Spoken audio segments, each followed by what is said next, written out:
And hello, and welcome back to the channel, Northworthy Sagas and Stories. Oh yes, and I am your host for today.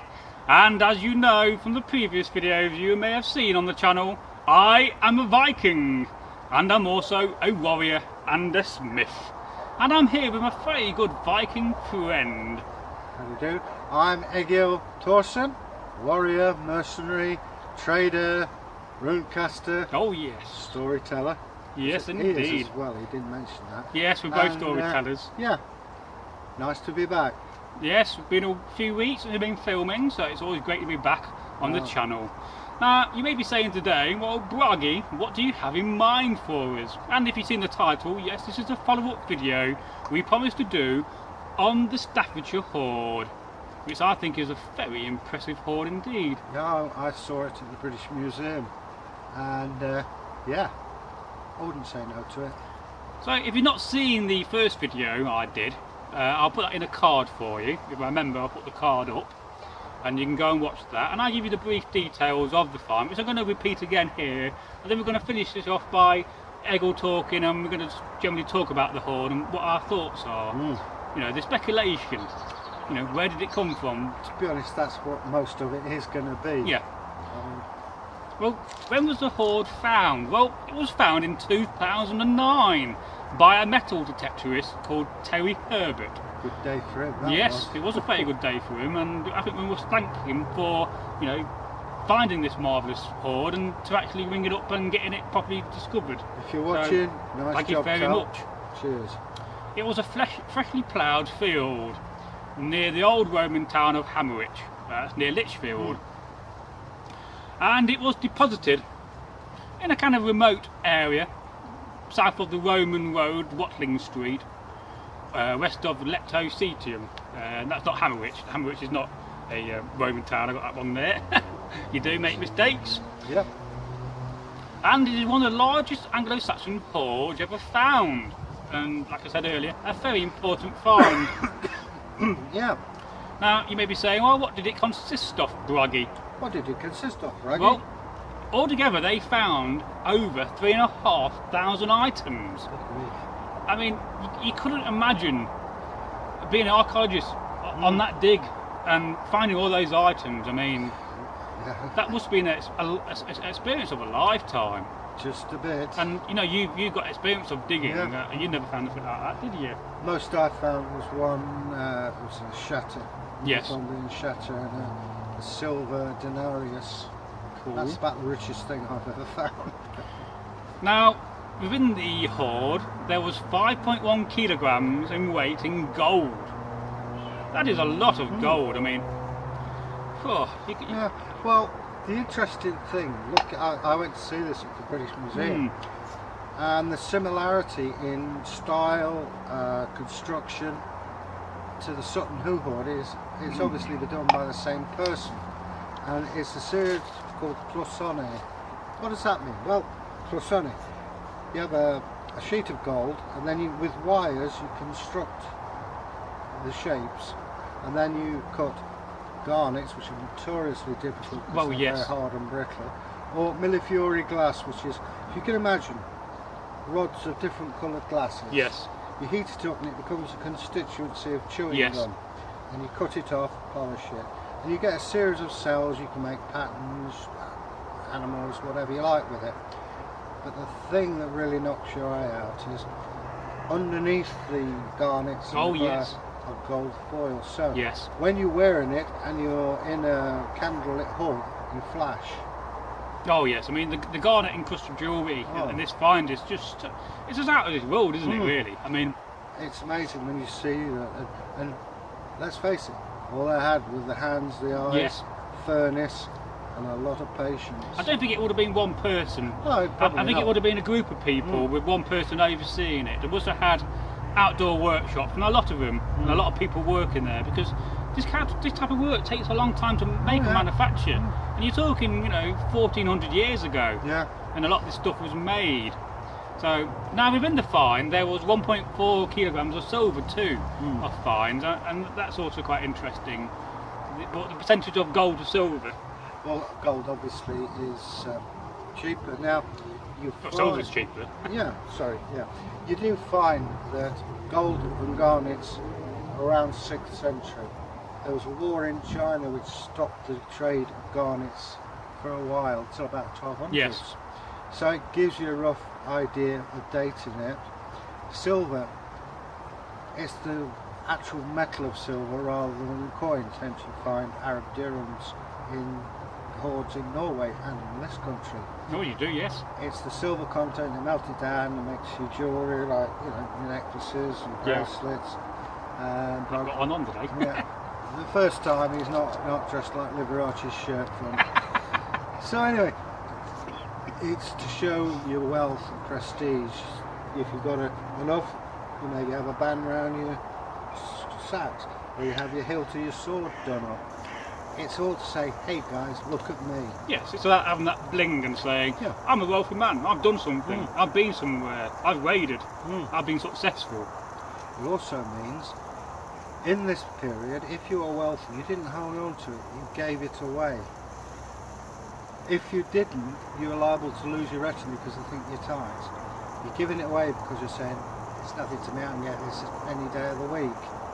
And in the sagas you hear people being ring givers, givers of swords and things like that.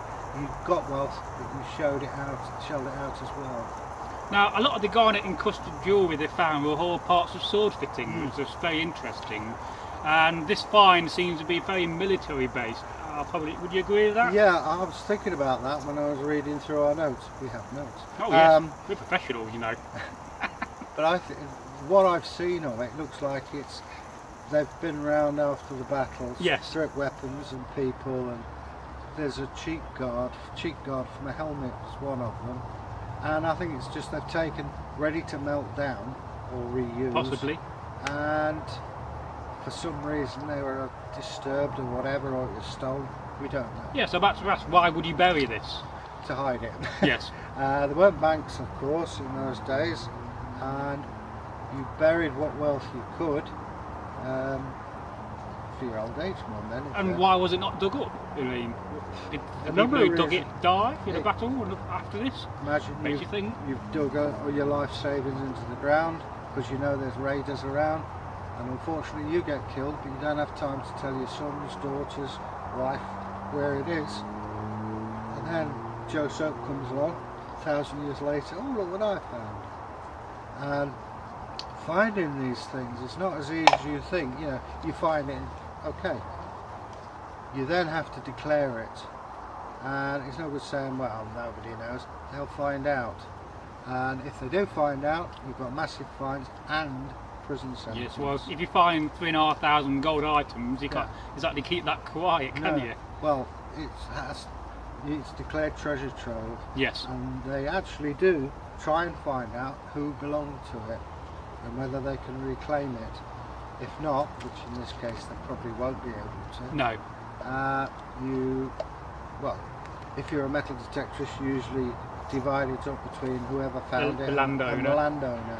In this case, both I think were very happy. Well, yes. We'll get on to at the end of the video on the value of the old hoard. You know, it's all very interesting. Now, you may be saying to yourself, Bragi, when did they find this and when was it buried? Well, they speculate that the hoard was buried at some point in the early 7th century. And it contains many items manufactured in the late 6th century and into the early 7th century. So that's also very interesting. You know, the very early days of this Saxon culture in England. It does look the same as the sun. I can't say for definite that the same bloke made it. No. But certainly they were, they're of the same period. Well, fashions would have got about, and you know, this new brooch is in fashion would have got about, and then somebody else would have manufactured it. So, very skilled people. Oh, yes. They were. now there are very few items in the hoard that were associated to women. Well, why would that be? Is it because it's a battle find? That's possibly it. I mean, women did go along with the men, and I believe they fought. There are people out there who are screaming and pulling their hair saying no, they didn't. I think, I'm speculating, I think, yes, probably women fought, but will we ever know? Possibly We'll not. find out one day, no doubt. But if it's war booty, it's going to be off weapons, helmets, Yes. things like that. That's what I think. Your fittings and your mountings. Yeah. And the way they were packed would suggest that they're on the way to the milk pot. Yes, it would make sense because a lot of them were damaged and crushed up. If you're going to reuse the items and put them back in the sword, then you wouldn't do that. Yeah. What was worth more, the fittings or the sword? The sword. Yeah. And that's the pieces that are missing, Yes. unfortunately. But Now, the work itself shows a very high level of workmanship. In fact, some of the work is actually remarkable. And if you go and look at the Hoard, I do recommend you go and look at it. You know, it's just mouth-watering stuff. do we know where it's on show now? I believe it's in the British Museum, is it not? And some of it's in the Birmingham Museum. Right, well, I saw it at the British Museum Yeah, shortly I could be after. wrong there. If you do know, let us know. But if you get a chance to see it. In fact, if it is at the British Museum, have a look at that and then have a look at the Sutton Hoo stuff and you'll see exactly what I'm on about. It's amazing, this preservation. It looks like it was made yesterday. Oh yes, I mean the incredible amount of sword and stacks and helmet fittings were found. But one of the interesting finds was they found 2 or 3 folded crosses, Yeah. showing a Christian connection. So whether that was war booty or we don't know. This is one of the It's things. interesting. I mean, at that time we did have Christianity in England. Paganism was still around, like it is today. Yes. But it was gaining ground. Now, was it a raid on a monastery or something like that? Who knows? It could have been the collection of Yes. the battlefield. And then As a very, very small percentage of it was Christian finds, then it doesn't really make sense for no, that.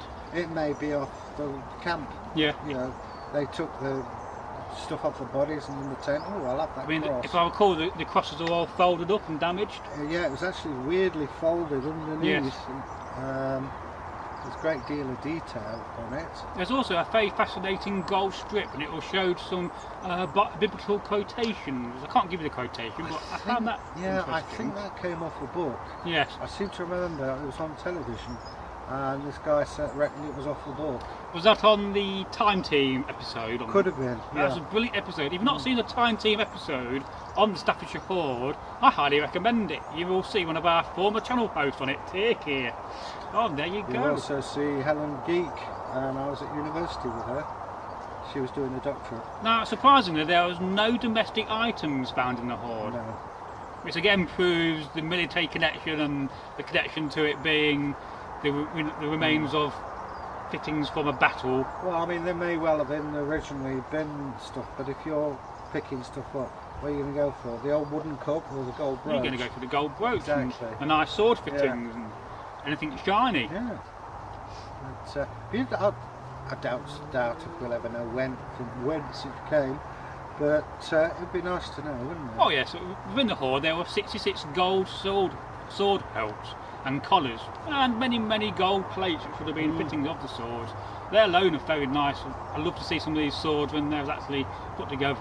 Well, I mean, you think this is the top of the heap, which there'd be 1%. Yes.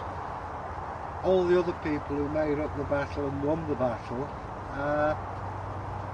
that must have been either from several battles or from one massive battle. Yeah. What is it, 670s? Don't suppose it could be. I don't know. I'll have to check on that. But it's interesting to think if that's one battle. There's a lot of rich people in that battle. Well, I think it also shows, how rich the Dark Ages were. Because we kind of think people were poor and they lived in rags and, Well, but they didn't. The very definition of a Dark Age is a misnomer. It's only that when they started out doing the history, we knew very little. As you think, from 1939 to present day, which isn't that long, No. we've got the Sutton Hoo ship, we've got the Staffordshire Hoard, there's the ship burial at Snape, and various other hoards. And of course archaeological techniques have rocketed since then. Well, of course so, yes. And we will be covering more hoards in the future, so watch out for those videos. Now, within the hoard, there was 86 sword pommels found. I'd love to see all of them. Yeah. Because you can't beat a sword pommel, and that is a sword pommel here at the end of your sword. Yeah. Both have a sword on us, whether Yeah. they're warriors. You never know who's about, do you? No, well, also it's a sign of the rank. Yes. But, yeah, I mean, the very fact there's that number of swords, I mean, for goodness sake, I mean, to own even a basic sword like I've got, which is pretty basic, it would be, you'd have to be of a minor aristocratic rank. Now, very interestingly, this was the first discovery of Saxon goldsmiths altering the surface of gold by depletion gilding. I found that to be very interesting, although I do not know much about depletion gilding. Something I want to look up, actually. I've never heard of it. No, until you I just have. mentioned it. But I thought that was very interesting. That was the first find of that. Yeah. I think they're basically polishing the surface to alter the surface somehow. Yeah, I mean, when you think just the gold foil there would have been a bar of metal. Yes. And they've hammered it until it's thin as paper. I mean, there are probably thousands of hours of work in that hoard. Well, like you said earlier on, there's probably a team of people. Now, there was some speculation by a man called Brooks that the hoard was war gear and death duty to a king. I'm not sure about that. What do you think about that? Well, Or death of a nobleman? let's put it this way. If you put 10 archaeologists in a room on one object, you'll have 10 different stories. Yes. It's, the one thing archaeologists tend not to say is, I don't know. And I'll be honest, I have no idea what it is.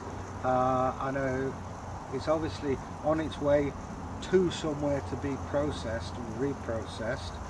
Whether it was payment or not, who knows? It could be somebody stole it. It's an interesting speculation about that. And that's all it is though, until we can find proof otherwise. Well, if we have to speculate on these things, to think about the ideas. The only and it is, I hasten to add, my speculation. Yes. There was, I think it was Penda was being chased, or Peda was being chased around England. Well, Penda was being chased and pursued by Oswiu, King Oswiu of the Northumbria. And he stayed with Redwald. But there is some connection, and an author called Wall kind of speculated that King Piedar, the son of King Penda of Mercia, speculated that there may be a connection with that, but I kind of think that's too early. 655 is when I think Piedar died. This is only my guess that Redwald had to give him up, but he would have given him some gifts. Yeah. After that, whether it was he buried it because he was going to fight or it was stolen, I don't know. But that seems to me the only point, but like you pointed out, the dates don't match up. The dates don't match there either. So to me it's got to be a late 6th century battle going into the early 7th century. I mean, who would have that kind of wealth given they are in Mercia? Yeah. So if we work backwards, the King of Mercia might have that kind of wealth. King of Kent could. We don't know. Because we don't know whether it was in transit or whether it was designed to be there.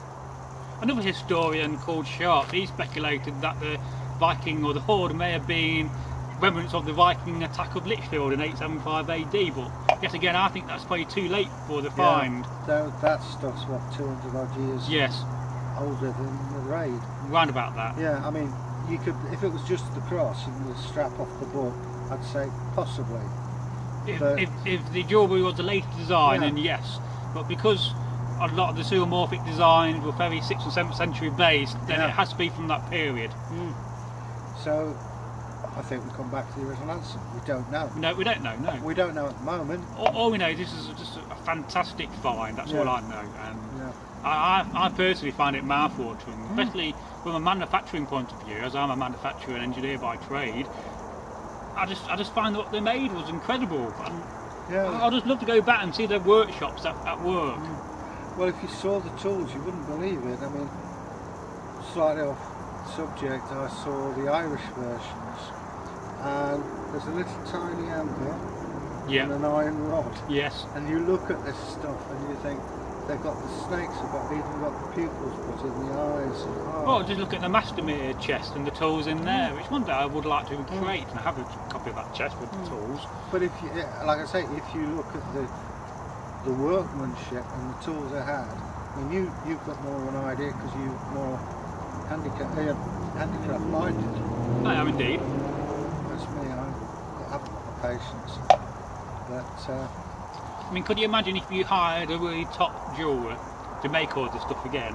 It will cost millions and millions and millions. Well, there was on the same programme. Yes, the jeweller at the British Museum, he recreated something, didn't he? Well, it's shoulder clasp. Shoulder clasp, yeah. And he said it was amazing work. Today it would cost over £100,000 for each, and that was what, 5 years ago. You can't imagine it, can you? That's, you know, I mean, and they've got modern machines. Yes.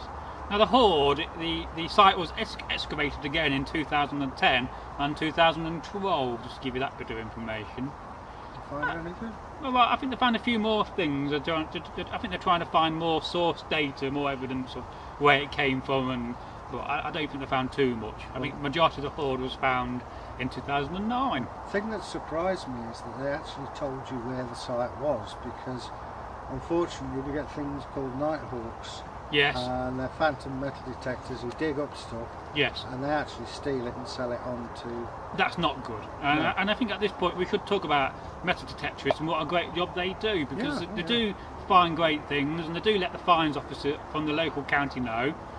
Because of metal detectors, we have such a wealth of information. So thank you, metal detectors, for doing a great job. But also make sure you have permission to dig on that Always site. have permission. And whatever you find, let the museum know where you found it. Your local museum will tell you, and if it is precious, don't put it in your pocket, take it to the museum. They'll be fair with you. They'll say yes, you can keep it or whatever, because you have to, it's the story that we're after. Okay, a nice gold brooch, but if you can find the story behind it, that's even better, because it may be insignificant little brooch to you, but it could mean that there was a massive migration which nobody knew about. It's little things like that, and we have learned so much. Now the Hoard was valued at £3.25 million, so that would be about $4.5 million to our American friends and fans. It's probably gone up now. Probably has gone up, yes. But that's a lot of money. It is. I mean, you couldn't imagine having that sort of money. What would you do with it if you got it? I wouldn't know. Buy meat pie. But yeah, I got some meat pies. They give you out of our freezer later on. It's on film. Yes, got to do it now. So I think to finish this video off, I think overall it's an amazing find. Yeah. It shows you the pure workmanship of the Saxons, as this is a Saxon find. It shows you the rich talent and how rich the Dark Ages were. It wasn't a dull period. It was one of the most exciting periods in history, I think. And I'd say to anybody, go and see it. It's worth looking at. It really is. And if you're in the London area and you're in the British Museum, go and see it. Compare it with the Sutton Hoo stuff, and you'll see exactly what I'm talking about. I mean, this hoard truly has to be admired and has to be talked about as well, because you know we can't let a hoard like this just fade into history. So it says more about the society that created it. Yes. And that's the thing. Things of beauty, and I mean, the crosses, it shows what reverence they had towards their faith. You know, to create something like that, as you said earlier, the length of time, and how that must look when it was brand new. Well, not just the length of time, I mean, how do you come up with the idea how to make something like that? Because, there you go. You know, we have all this inspiration around us in the modern society where you can look at something and get inspiration, but there wasn't so much inspiration to a degree, or was there? I don't know. They probably took it from nature, from the flight of birds, and I mean, they were masters of abstract. I mean, a lot of the brooches, you see the brooches which look like cruciform, squared bottoms. Yes. There's an abstract version of the horse's head. Yes. And if you look at the Sutton Hoo things, we've got wild boars on it, there's bears and all sorts of stuff. And it's whatever inspires that person. And I think if you're that kind of person, you're inspired, full stop. Yeah, okay, you've got a little bit more stimuli, I suppose, but he'll probably argue, well, look over there, there's far more inspiration for me there. Yes. Either way, let's be glad they did. Yes. You know, who knows, perhaps there's more out there. Oh, well, there's bound to be more hoards out there, because I do believe this field was already heavily metal detected. yeah. So how come it wasn't found a long time before that? We don't know. Well, he used to say a prayer before he used his metal detector. Yes. So like the God of the field brought me gold, something like that. I would have loved to have been there and seen his gold dance, because apparently when a metal detector finds gold, they all do some kind of ritual gold dance. And if you ever seen the comedy series on BBC, Detectorist, that's very funny. And I also recommend a couple of channels if you'd like Metal Detectorist and you want to watch some Metal Detectorist.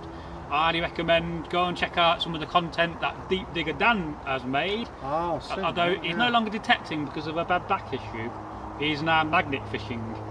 And I also recommend to our American friend to go and check out the Accurate Chigger, who is an American metal detectorist. I find his content fascinating, so please go and sub those channels, have a look, and tell them that you've been sent from Northworthy Sagas and Stories. But if you do, please do it responsibly. Yes. It must be very tempting if you find a gold coin, stick it in your pocket. Don't. Yes. Because declare it. if you're found out, it's a fine and a prison. The government doesn't take kindly to it, and it belongs in the national Well, it record. belongs to the people. Yeah. So anyway, I think that's about all I can say, really. Any last words on the hoard? Just go and see it. If it's at the Staffordshire Museum, British Museum, just go and see it. It's well worth it. It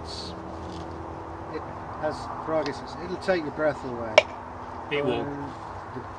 When Terry found it, I should imagine he'd have had to sit down. I wouldn't have slept for a whole month if I found that. Well, imagine the farmer. God blimey. That's the But, best farming day he's ever had. Yeah. Anyway, so it's goodbye from me. And it's goodbye from me. And thank you very much for watching this video, and don't forget to go and leave a comment, and if you're new to the channel, go and subscribe and click the notification bell. Yeah, we really need your subs. Yes, Cheers. by doing that you'll be notified when we publish our content. Was hail, goodbye. Wassail.